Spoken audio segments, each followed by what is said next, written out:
یو چا پوښتنه کړې ده چې آیا زنانه ښځه د خپل خاوند سره تبلیغ تللی شي که نشي تللی؟ نو جواب دا دی چې د دین خدمت کول دا د نارینه او زنانه دواړو مسؤلیت او وظیفه ده. هر یو باید د خپل وس مطابق او د خپل حال مطابق کوي.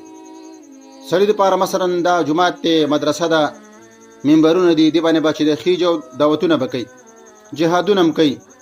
زنانه چې د هغوی د خپل حال مطابق دی به په خپل کور کې ناستي یا په خپل مدرسه کې به ناستي، په دې کې به دعوت کې خلکو به دین بیانوي، دې کې به تدریس هم کوي، دې کې به تبلیغ هم کوي، دې کې به خلکو ته چې د عقایدو او د اخلاقو خبرې ورښیي.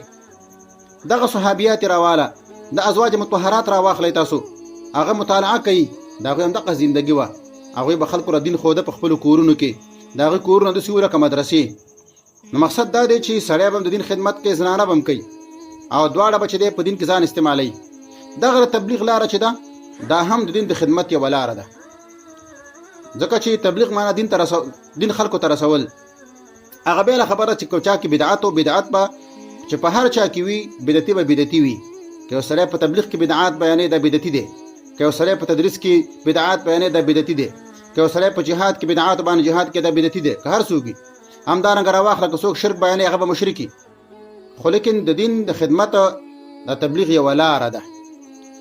نو په دې کې یو زنانه خپل خاوند سره ځي او داسې یو ځای کې د زنانه تبلیغ کوي چې هلته یو کور دی محفوظه، د ستر او د حیا پابندي پکې شته دی، د حجاب لحاظ پکې کېدلی شي، د زنانو جماعت دی هغې دوی پکې راجمع کېږي.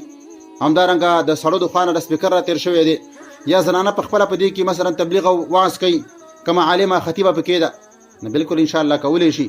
موږ مخکې ویلي چې د دین خدمت به سړي هم کوي، زنانه به هم کوي، لیکن هر یو د هغه د حال مطابق. داسې به نه کوو موږ تاسو د ښځو دا مرتبه سړو ته ورکو او د سړو مرتبه زنانو ته ورکو.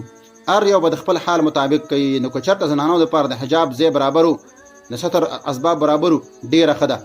که چېرته برابر نه و نو زنانو ته پکار ده چې هغوی په خپل کورونو کې کښېني، او که څوک ورته کور ته راشي کومه زنانه هغې ته د دین وښیي، او که نه وي نو بیا یې داسې نه کوي چې د کور نه بار وځي او د خپل حجاب او د خپلې پردې او د خپل ستر لحاظ نه کوي، نور ګرځېږي یاره د دین خدمت کوم. داسې نه ده، بلکې هغه صورت کې به ګرځېدلی شي او خدمت کولی شي چې د هغه د ستر او د پردې په دې کې مکمل لحاظ شوی وي.